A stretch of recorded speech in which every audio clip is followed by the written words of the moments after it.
அதிகமான காலத்தை செலவிட்டதாகத்தான் பிற்பகுதியில் எம்மால் ஊகிக்க முடிந்தது.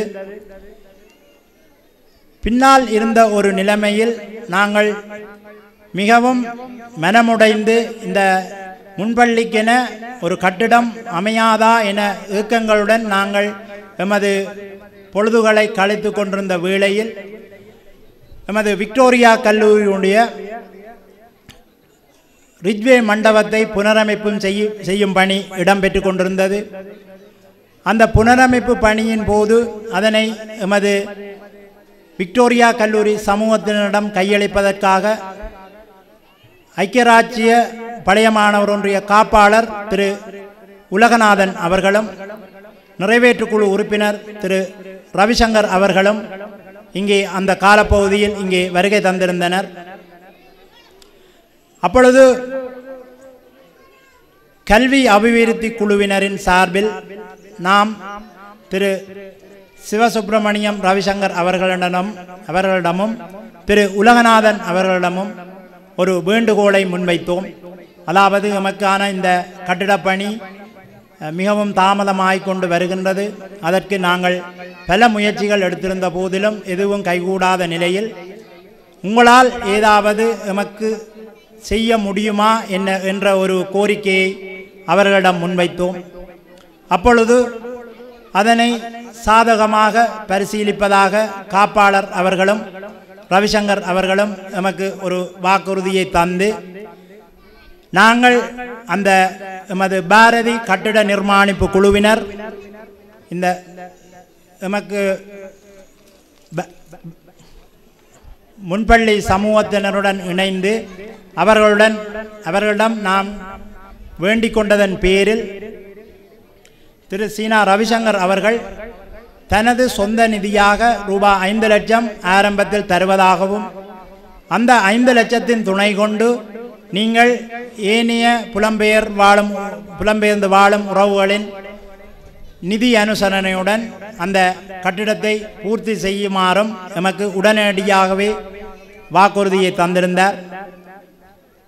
நாங்கள் இந்த கட்டிட வேலையை ஆரம்பிப்பதற்கான முன்னாயத்த பணிகளில் ஈடுபட்டு கொண்டிருந்த வேளையில் அதற்கு சமாந்தரமாக நாங்கள் வேறு சில முயற்சிகளிலும் ஈடுபட்டிருந்தோம். இந்த நிதி வளங்களை ஈட்டுவதற்காக அந்த நிதி வளங்கள் ஒரு குறுகிய காலப்பகுதியில் கிடைப்பதற்கான வாய்ப்புகள் மிக குறைவாக இருப்பதாக எமது முன்பள்ளி சமூகத்தினரால் திரு சீனா ரவிசங்கர் அவர்களுக்கு அவ்வப்போது தெரியப்படுத்தப்பட்டு கொண்டு வந்தது.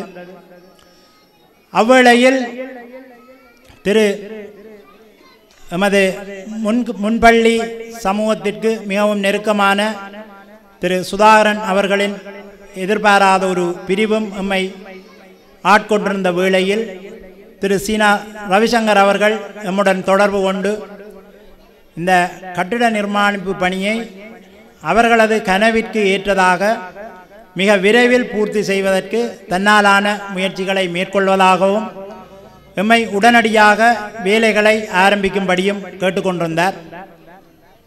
அவரது விருப்பத்தின் பிரகாரம் நாங்கள் இந்த நிலையத்திற்கான எமது பாரதி முன்பள்ளிக்கான அடிக்கல்லினை இன்றைய எமது பிரதம விருந்தினரும் மற்றும் சிறப்பு விருந்தினர் ஏனைய நலன் விரும்பிகள் அனைவரும் சேர்ந்து இதற்கு ஒரு பலமான அத்திவாரத்தை இட்டனர். அவர்களது மனம் போல அந்த பாரிய அந்த ஒரு பொறுப்பு முன்னே மிக இலகுவாக ஒரு கைகூடும் நிலைமை ஏற்பட்டது. திரு ரவிசங்கர் அவர்கள் எமக்கு ஒரு அடுத்ததாக ஒரு அறிவித்தலை தந்திருந்தார். இந்த கட்டிடம் தொடர்ந்து நடைபெறுவதற்கு தனது நிதி வளங்களை எமக்கு வழங்குவதாகவும் தொடர்ந்து அந்த பணிகளை முன்னெடுக்குமாறும் கோரியிருந்தார். அவரது வேண்டுகோளின் பிரகாரம் நாங்கள் அந்த கட்டிட நிர்மாணிப்பு பணிகளை மிக விரைவாக மேற்கொண்டிருந்தோம். இந்த கட்டிட நிர்மாணிப்பின் போது எமக்கு தோளோடு தோள் நின்று பல எமது நலன் விரும்பிகள் உழைத்துள்ளார்கள். அவர்கள் இந்த பாரதி முன்பள்ளியின் வரலாற்றில் என்றென்றும் நினைவில் கொள்ளப்படுவார்கள். இப்படியாக நாங்கள் இந்த கட்டிட நிர்மாணிப்பு பணிகளை மேற்கொண்டிருந்த வேளையில் எமக்கு ஒரு சுமார் 15 முதல் 20 லட்சம் ரூபாய் பெறுமதியான ஒரு கட்டிடம் எமக்கு போதுமானதென அந்த கட்டிடத்தை ஏற்பாடு செய்து தருபவர்களிடம் நாங்கள் பல தடவை கூறியிருந்தோம்.